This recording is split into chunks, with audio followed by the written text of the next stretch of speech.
Hey everyone, this is Ryder from YoGov and Skip, and it's Wednesday, April 29th. And a few quick updates. There's some good news on the PPP, EIDL programs, and on drugs that are being developed to treat the coronavirus. So I'm going to dive in here, but I'll keep this short. But I first want to share with you the good news on the EIDL. I won't spend much time here today, but EIDL progress is being made. So let me just show you a screenshot of our self-reporting dashboard. As we predicted on Monday, there's going to be a huge uptick this week because the SBA, which is distributing all of the EIDL loans, has $60 billion more in funding.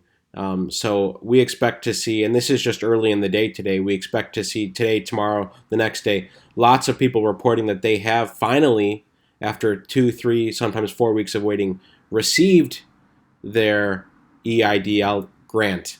Okay, that's the really good news. The other piece of good news I mentioned in yesterday's video was that Senators Schumer and Pelosi wrote to the SBA and Treasury Secretary Mnuchin to request that everyone who applied get the full $10,000. So that's in yesterday's video, but that's another really piece of good news. So progress is being made again on the EIDL grants.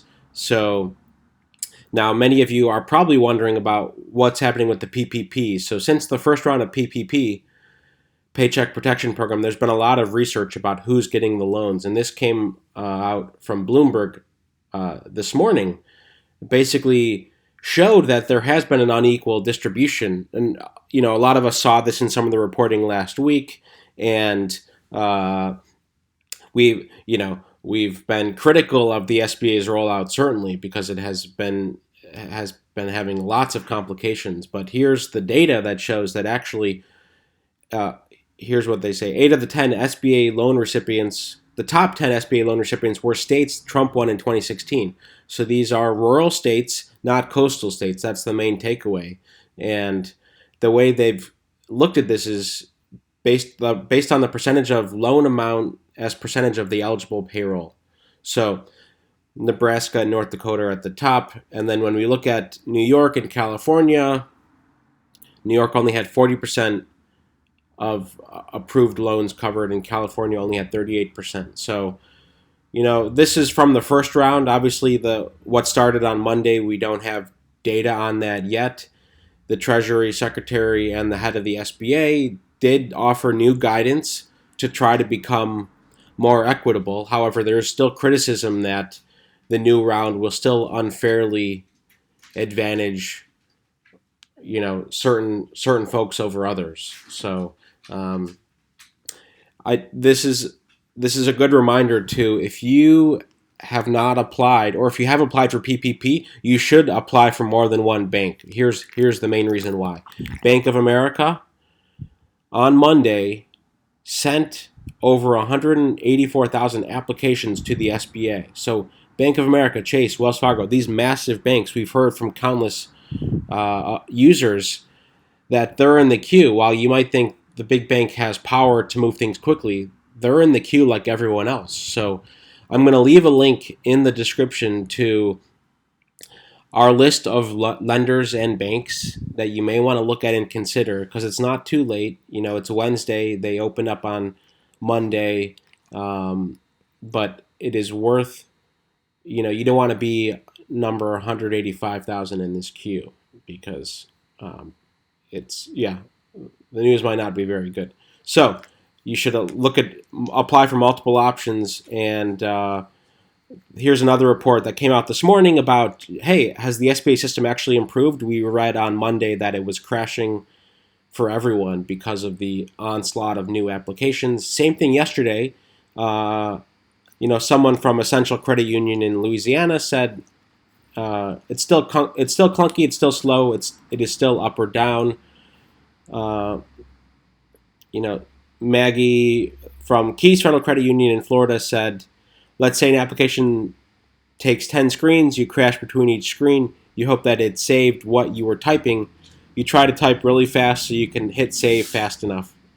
Today was better, today was doable, but it is slow going. So again, because so many of these banks, and these are credit unions, by the way, are having to manually put in each application's information into the SBA system. So imagine what Bank of America, with their 185,000 plus applicants in the backlog, they have to do this manually one by one into the SBA system. So that's where the backlog's happening.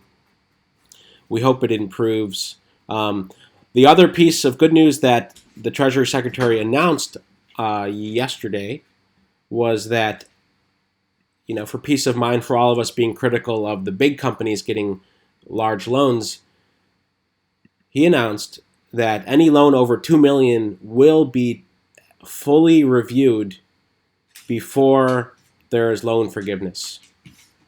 Okay? And so this is a big news that just popped up on the CNBC website that Lyft laid off almost 20% of its workforce. So that's big news. And maybe I'll do a second video on that because we've been helping a lot of independent contractors and folks in the on-demand world. But anyway, so this piece here is good because if you're thinking that all these big companies are going to get away with this free money, according to the Treasury Secretary, they will be fully reviewed. So hopefully that's good, some good peace of mind there for you. The last piece of really good news is on the treatment of COVID-19. And obviously our ability to test and treat is everything for us as individuals, as employees, as small businesses. So Gilead released some data today, which was positive, showing that the trials were going well. There weren't too many details, and it was hasn't been independently verified. But they said that their trial was showing of Remdesivir was positive, and that a 5-day regimen of this drug could significantly expand the number of patients who could be treated with the current supply of Remdesivir. So basically, instead of the 10-day treatment, they're saying that the 5-day treatment is actually working well. And if that's true, then that means that, potentially double the amount of people can be treated on this five days of this drug. So that's good news, and a lot of stocks have responded positively to that. And we'll keep you posted on that side of things as well. But I hope this is an important and helpful update to you. Please subscribe. If any more important news comes in today related to EIDL, PPP, or any of the health-related information, we'll let you know. Lastly, of course, if you want to track your EIDL loan, you can go to helloskip.com. All right, thanks again for your support. Stay home, stay healthy, and stay well.